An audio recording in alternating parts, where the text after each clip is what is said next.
आरो राजखान्थि हानजाजों गोबाव समनिफ्रायनो लोब्बा थाबोदों। बे सुबुंखौनो बिजाथि महरै थिसननाय जागोन। बाथ्राफोरखौ बुंदों मन्त्रि उरखावगोरा ब्रह्मआ। मख'नो गोनांदि क'क्राझारनि ग्रिनफिल्डआव मुलुग गोजोननि थाखाय ब्रह्म धोरोमारि महाजयग'आ खुंफुंजागासिनो दङ। हेलो एसपी ब्लगनि नायगिरि नोंथांमोन बयखौबो फिन खनसे हेलो एसपी ब्लग चेनेलाव आंनि गोसो गोरबोनिफ्राय बरायनाय थाग्रोबाय। नोंथांमोना इन्ट्र' भिडिअ'आव नैबे मबाइलनि थ्रुयै क्लिप्स दिन्थिनाय बायदि थारैनो मोनथिनो हाखाबाय जानांगौ सोरनि बागै दिनै सावरायनो थांगासिनो दङ। बिथाङा ब्रह्म धोरोमनि मोनसे महासभा नामा नैबेयावहाय बाहागो लानानै मिडिया बाइट मोनसे हरदों आरो बिथाङा पेनेल लिस्टआवहाय केन्डिडेट नाम फोसावैनि बागै खोथा बुंदों आरो लोगोसेनो सेन्ट्रेल गभर्नमेन्टनि प्रजेक्ट्स स्टेट गभर्नमेन्टनि प्रजेक्ट्स स्किम्स बायदिसिनानि खोथाखौबो बिथाङा नैबे बाइटनि गेजेरजों फोरमायदों आरो लोगोसेनो बिथाङा बुंबावदों जे आल्टिमेटलि माने प्रिपारेसन खालामनाय बा खालामनांगौ बिदि गोनांथि गैया जाहैदों इउपिपिएल दोलोनिफ्रायहाय। स' माबायदि प्रिपारेसन होनना बुंदोंमोनबा फैबाय थानाय जितु लक सभा बिसायख'थि जानो थांगासिनो दङ नैबेयावहाय इउपिपिएल दोलोआ खुनु दरखार गैया जाहैदों माने पेनेल लिस्ट फोसावनो बिथांमोना केन्डिडेटआ अलरेडि रेडिमेड होनना बुंदों आरो जाय सुबुंफोरा NDA नि हेंथाय बा सरकारनि हेंथाय गाव गावनि बेसेन गोसा भटखौ होनो थांगासिनो दं बा चइसेसफोरखौ खालामना लादों जे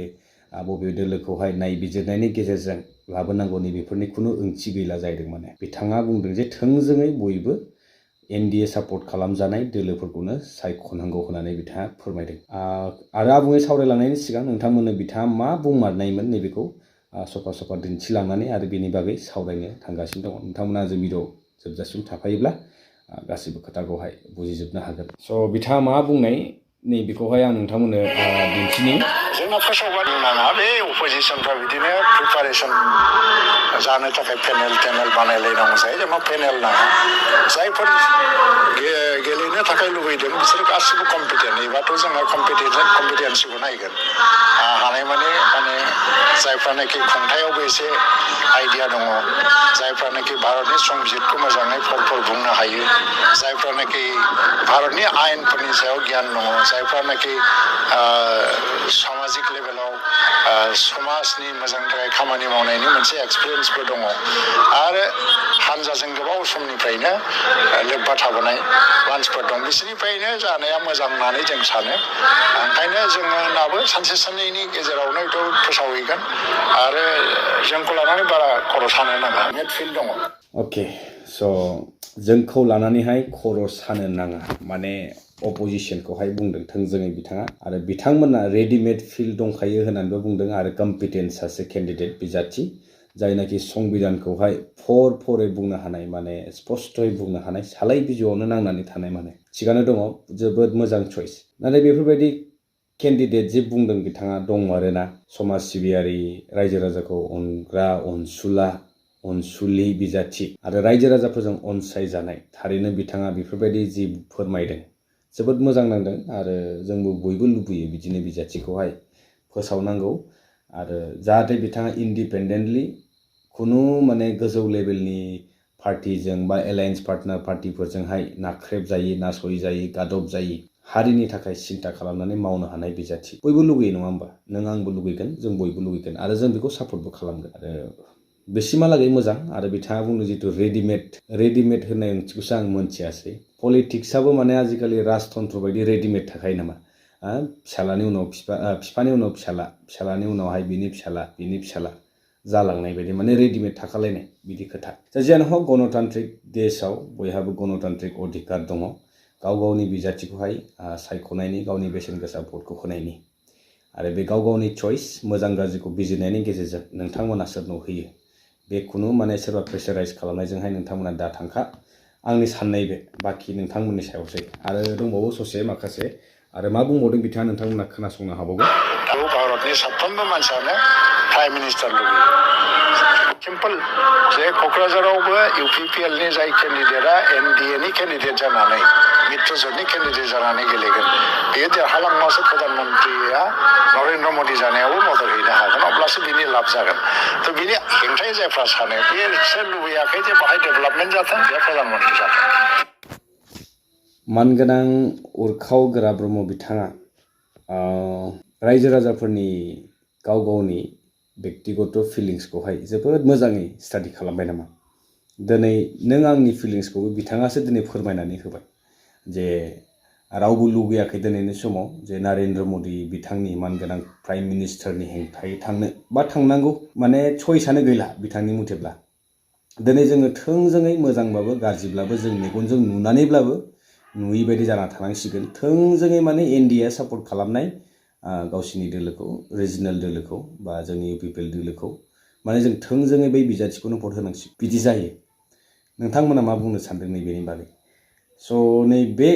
पइन्टआवहाय आं सानाखैदि सासे मेलेमजिबि बेक्तिया गोबाव सम राजनितिकआव थानाय समाज सिबियारि आरो मोनसे सासे जोंनि बर'नि गेजेराव गेदेमा सासे पलिटिशियान जोबोद गोरों संबिधानखौहाय फरफरै बुंनो हानाय बिथाङाबो नङा होमबा बिथाङा दिनैनि समाव खुंथाय गोहोआव थानाय दोलोखौ थोंजोङै माने खुनु चइस गैयालासे सापर्ट खालामनांगौ होननानै खावलायनाया बे जुक्ति जादोंना जायाखै आरो मा बुंबावदों नोंथांमोननो दिन्थिलांबावनि ससे बेखौ साननाय नङा होननानै आं सानो ओंखायनो जोङो बुरजाथार बर'आव देरहानोसो खामानि मावगासिनो जेननाय देरहानाया जोंनि बाथ्रा नङा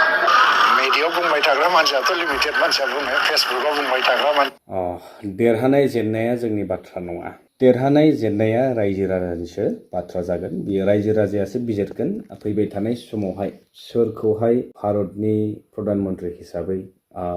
लुबैदों बा जोंनि ओनसोलावहाय जोङो जोंनि ओनसोलनि सिन्था खालामनांगोन जोंनि ओनसोलाव जोंनि समस्थियाव सोरबायदि बिजाथिया फैनानैहाय जोंनि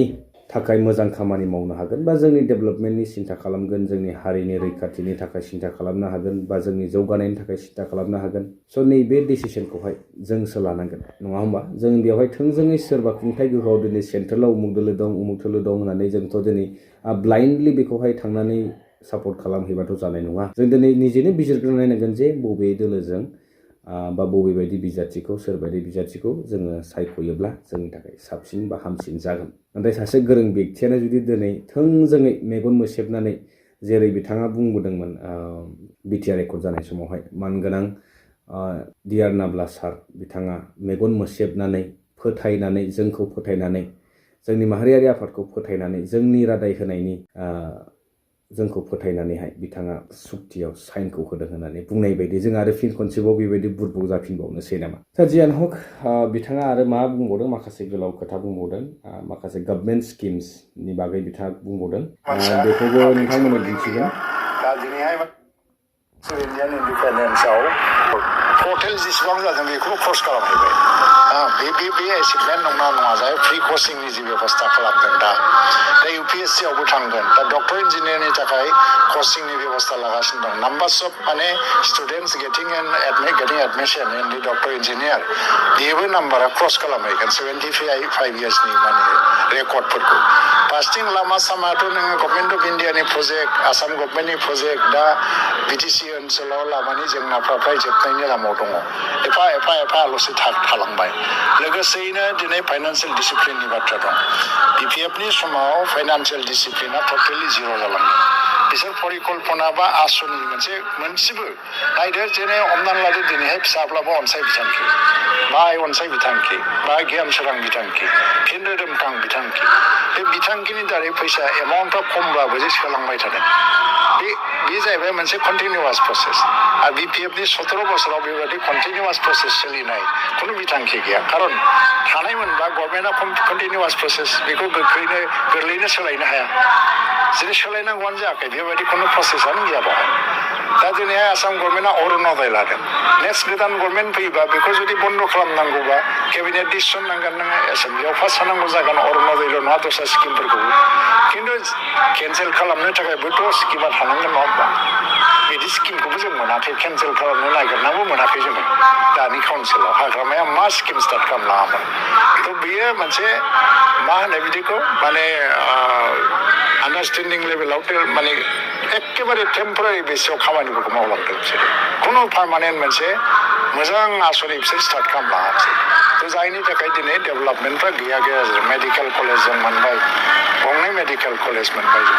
क'क्राझारा दे आगोलाव जाबाय बेबो एकर्डनि मोनसे माबाजों खिन्थु तामुलपुराथ'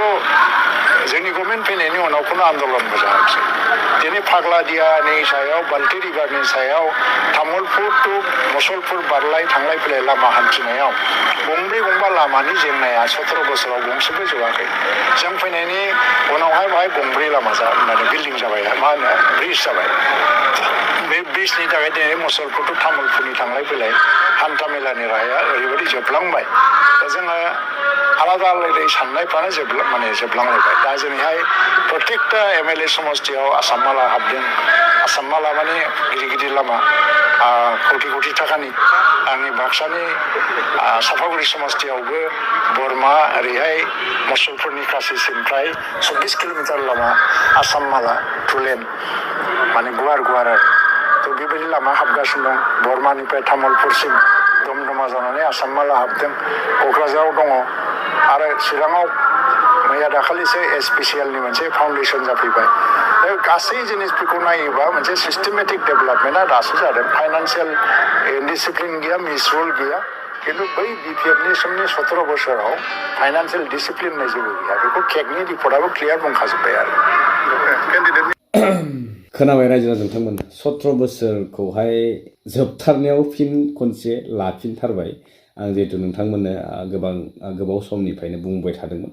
बिथांमोना 17 बोसोरखौ बुङागौमानि हजमानो जाया दिनै जि खामानि मावनायनि खाबु मोनदों आदा आयं सारमोना बे 17 बोसोरनि जितु BTC खुंथाय गाव खुंथाय गोहो नै बेनि दारै मोनदोंना मोनाखै दिनै आन्दलन खालामालासे दिनै BTR सुक्तिया ओरैनो जाबाय माने आन्दलनखौनो खालामाखैनो अब्ला 2010 निफ्राय मानगोनां प्रमद बर'नि दैदेननायाव मानगोनां प्रमद बर' बिथाङा जेब्ला आफादगिरि महरै माहारियारि आफादनिखौहाय सामलायबोदोंमोन बै समनिफ्राय जों जे नुथाय बेफोरो आन्दलन नङामोन नामा अब्ला दिनैनि समाव आन्दलननि गेजेरजों दिनै माखासे पेकेजफोरखौ लानो थाखायसो दिनै आन्दलन खालामदोंमोन नामा BTCआव दिनैनि समाव लामानि जेंनायानो जोबजोब्बाय होनना बुंदों नोंथांमोना आंनो दाबो नैबे आइ बाटनाव भिडिअखौ होनानै दोनगोन नोंथांमोना नायनो हागोन बे एपिसड 1 आं मोनसे लामा जितु गामि ओनसोलनि थासारि बेफोरखौ ससे दिन्थिदोंमोन आरो लाबोबावनो नाजादोंबो स' नैबे मा फोरमायनो सानखो दिनै अन्थाइ देनानै जानो गोनां जादों दासिमबो बनबो बायनानै जादों खायसेया आरो लामाखौ नोंथांमोना नायनो हागोन नैबे भिडिअआवहाय स्पष्टयै नुगोन आङो अब्लाबो बारा मोजाङै लानाय जायासै अब्लाबो नुगोन आरोना बे ससेल' बारा गोलाव नङा around 6 to 7 किल'मिटार्स डिस्टेन्स आं कभार खालामदोंमोन ओइदिनखालि बेफोरबायदि लामानि अबस्था दालां मोनसेबो गैया मोनसे जालांदोंमोन गेजेरावहाय नै बेफोरबायदि बे बबेबा खना ससेनिल'सो आरो बेफोरबायदि मेल्ला दङ जोंनि BTCआव जों बेरायग्लाङोब्ला जोङो बेखौ खना खनलि बिदि लामाखौ नुनो मोनगोन आरो अरुणोदय स्किम्स आसाम माला लामा बायदिसिना बुंदों दिनै माखासे बिथांखिनि बाथ्रा बुंदों बिथाङा दिनै स्किम्स बानायनाय माने दिनै सोरनिबा उदैयाव मन'नाय दिनै स्किम्सफोरखौ बानायदों नंगौ नाथाय बेजों साबैसे बेनिफिसियारिफोरा बेनिफिटेड जानो हादों दिनै स्किम्सनि नामाव ओरैबायदि माने फैसाफोरा हाबनानै दङ नै बेखौहाय दिनै पाब्लिकफोरा